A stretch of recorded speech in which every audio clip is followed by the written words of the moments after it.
बिस्मिल्लाहिर्रहमानिर्रहीम।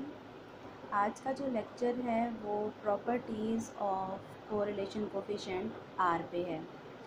अच्छा, आर की 4 प्रॉपर्टीज़ हैं मेन, वो हम लोगों ने आज डिस्कस करनी है। इनमें से जो फर्स्ट प्रॉपर्टी है आर की यानी कोरिलेशन कोफिशिएंट की, वो ये है कि आर की वैल्यू जो है सिमेट्रिकल होता है r with respect to x and y. यानी अगर x एंड y दो वेरिएबल्स हैं जिनके लिए हम लोगों ने correlation coefficient r find out किया है, तो फिर x और y के दरमियान रिलेशनशिप फाइंड आउट करें या y और x के दरमियान रिलेशनशिप फाइंड आउट करें, इससे कोई फ़र्क नहीं पड़ता। आपस में इंटरचेंज कर देने से वेरिएबल्स को r की वैल्यू पे कोई फ़र्क नहीं पड़ेगा। अगर पहले r की वैल्यू 0.7 आ रही थी तो अब भी r की वैल्यू 0.7 ही आएगी, यानी कि उनकी स्ट्रेंथ ऑफ रिलेशनशिप पे कोई फ़र्क नहीं पड़ेगा। आर एक्स वाई और आर वाई एक्स इक्वल आएंगे। So the first property is r is symmetrical with respect to x and y, that is rxy is equals to ryx. The next one is r जो है उसकी value एक specific range में लाई करती है -1 to +1 तक। ना तो -1 से स्मॉलर हो सकती है r की वैल्यू और ना ही +1 से ग्रेटर हो सकती है, बल्कि इसी रेंज में हमेशा r की वैल्यू लाई करेगी। थर्ड जो है वो प्रॉपर्टी है change of origin and scale की। आर जो है कोरिलेशन कोफिशिएंट जो है, इसको change of origin and scale से कोई फ़र्क नहीं पड़ता। R is independent of the change of origin and scale. और हमें पता है कि चेंज ऑफ ओरिजिन का क्या मतलब है, यानी अगर हम कोई कांस्टेंट सारी वेरिएबल में से हम किसी कांस्टेंट को ऐड कर दें या सब्ट्रैक्ट कर दें, तो इससे आर की वैल्यू पे कोई फ़र्क नहीं पड़ेगा। जो पहले आ रही थी अब भी वही आएगी। इसी तरह से चेंज ऑफ स्केल, यानी कि अगर हम लोग किसी कांस्टेंट से वेरिएबल की वैल्यूज़ को मल्टीप्लाई कर दें या डिवाइड कर दें, तो अब भी आर की वैल्यू पे कोई फ़र्क नहीं पड़ेगा। जो आर की वैल्यू पहले आ रही थी वही आर की वैल्यू अब आएगी। So R is independent of the change of origin and scale. हाँ, बस इतनी सी बात याद रखनी है कि अगर जो हमने चेंज ऑफ स्केल किया है उसमें जिस वेरिएबल से हमने मल्टीप्लाई किया है या डिवाइड किया है, जैसे अगर x से हमने वेरिएबल कोड किया है u और y से v किया है, ठीक है, ट्रांसफॉर्मेशन हमने की है x से u की और y से v की, तो ये जो वेरिएबल्स हैं जिनसे हमने लेट से यहाँ डिवाइड किया हुआ है, ठीक है ना, एज एंड के। अब ये वेरिएबल अगर ये जो कांस्टेंट हैं जिनसे हमने डिवाइड किया हुआ है, अगर इन कांस्टेंट्स के साइन सेम होंगे, यानी अगर ये दोनों पॉजिटिव होंगे या दोनों नेगेटिव होंगे, तब तो आपका जो आर एक्स वाई है वो आर यू वी के ही उसका साइन भी वही सेम आएगा। अगर आर एक्स वाई पॉजिटिव था तो आर यू वी भी पॉजिटिव ही आएगा, और अगर आर एक्स वाई नेगेटिव था तो आर यू वी भी नेगेटिव ही आएगा।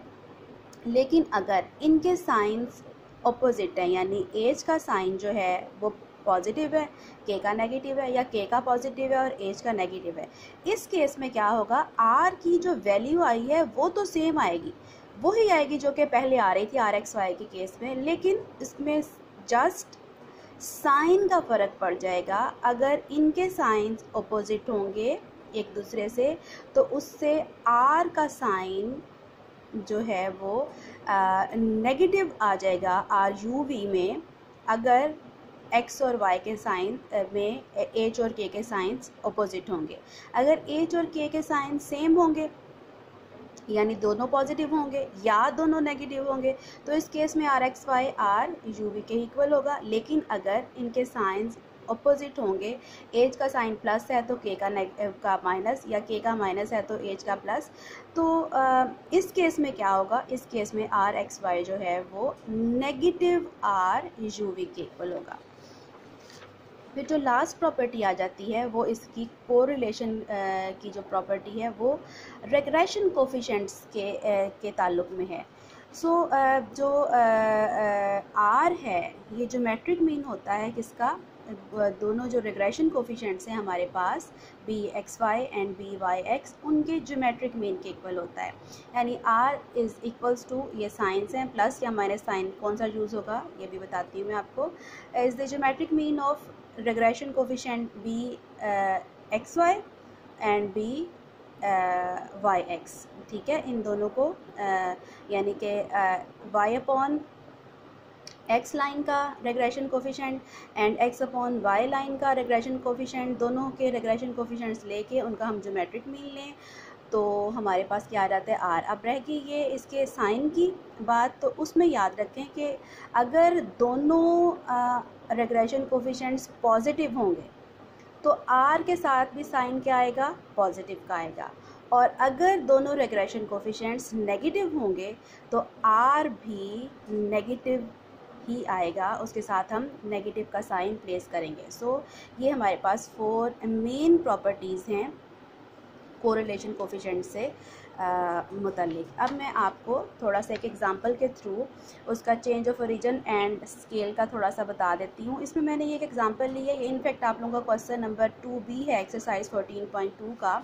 और इसमें गिवन है कि आर जो है फाइंड आउट करना है इस डाटा के लिए, और ये डाटा गिवन है एक्स का वाई का, और उसने ख़ुद बताया कि इस फॉर्मूले के थ्रू आर फाइंड आउट करो।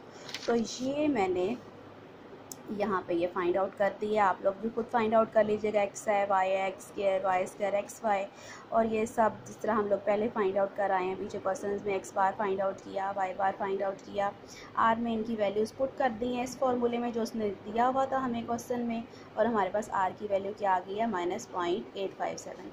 इसी डाटा को मैंने यूज़ किया है change of origin and scale के लिए, आपको दिखाने के लिए कि उससे भी आर की वैल्यू सेम आएगी। अब हमने u लिया है x -400/100 एंड v लिया है y -40/10, ठीक है।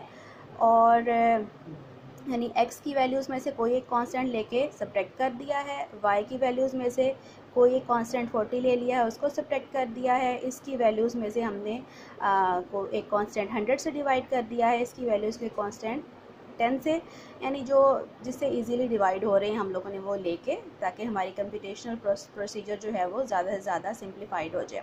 एक्स वाई की वैल्यूज़ थी वो कन्वर्ट हो गई हैं यू और वी में, ठीक है।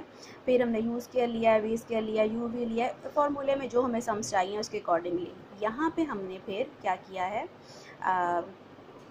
ये वैल्यूज़ पुट की हैं आर की, बिल्कुल पहले फॉर्मूले n sum of u v minus sum of u sum of v over n sum of u square minus sum of u square whole square, इसी तरह से n sum of v square minus sum of v whole square root.